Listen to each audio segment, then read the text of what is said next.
Welcome to Parvati அம்மாச்சி சமையல். இன்றைக்கி நம்ம பார்க்க போகிற ரெசிபி 10 நிமிஷத்தில் செய்யக்கூடியதான அடை ரெசிபி. நம்ம இதுக்கு பருப்பு ஊற வைக்கணும்னு அவசியமே கிடையாது. இன்ஸ்டண்ட்டாக நம்ம அடை செஞ்சிடலாம். வாங்க வீடியோக்குள்ளே போவோம். இந்த ரெசிபி எப்படி செய்யணும்னு பார்ப்போம்.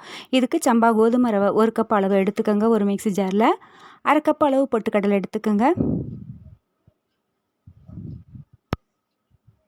எடுத்துகிட்டு ஒரு காரத்துக்கு தகுந்தாப்பில் நான் 3 காஞ்ச மிளகாய் சேர்த்துருக்கேன். நீங்கள் எவ்வளோ வேணுமோ நீங்கள் சேர்த்துக்கலாம். 1/2 ஸ்பூன் ஜீரகம் சேர்த்துக்கோங்க. ஒரு 1/4 கப் அளவு அரிசி மாவு சேர்த்துக்கோங்க.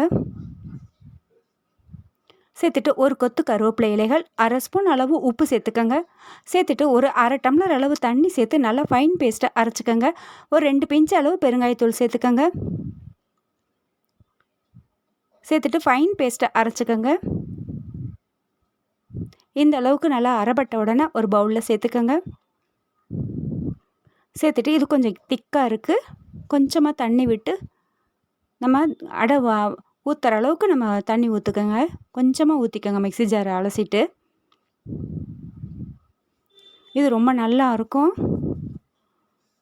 ஹெல்தியானது வேறு. இந்த அளவுக்கு ஊற்றுற பக்குவம் இருந்த உடனே தோசைக்கல்லை காய வச்சிடுங்க. தோசைக்கல்லை காய்ஞ்ச உடனே நம்ம அடைகளாக ஊற்றிட வேண்டியது தான். ரொம்ப திக்காக ஊற்றணும்னு அவசியம் கிடையாது. இது நல்லா கொஞ்சம் இழுக்கவே வரும். சுற்றிலும் எண்ணெய் விட்டுக்கோங்க. நல்லா வெந்த உடனே திருப்பி விடுங்க. நல்லா கலர் மாறி செவந்த உடனே எடுத்துருங்க. ரொம்ப அருமையாக இருக்கும். இது தக்காளி சட்னி, தேங்காய் சட்னி, எந்த சட்னியோடையும் நம்ம சாப்பிடலாம். இது உடனடியான இன்ஸ்டன்ட் அடை ரெசிபி.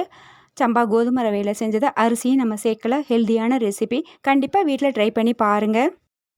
இந்த வீடியோ உங்களுக்கு பிடிச்சிருக்குன்னா லைக் பண்ணுங்கள், ஷேர் பண்ணுங்கள், சப்ஸ்கிரைப் பண்ணுங்கள். மறக்காமல் பெல் ஐக்கானை கிளிக் பண்ணுங்கள். தேங்க்யூ.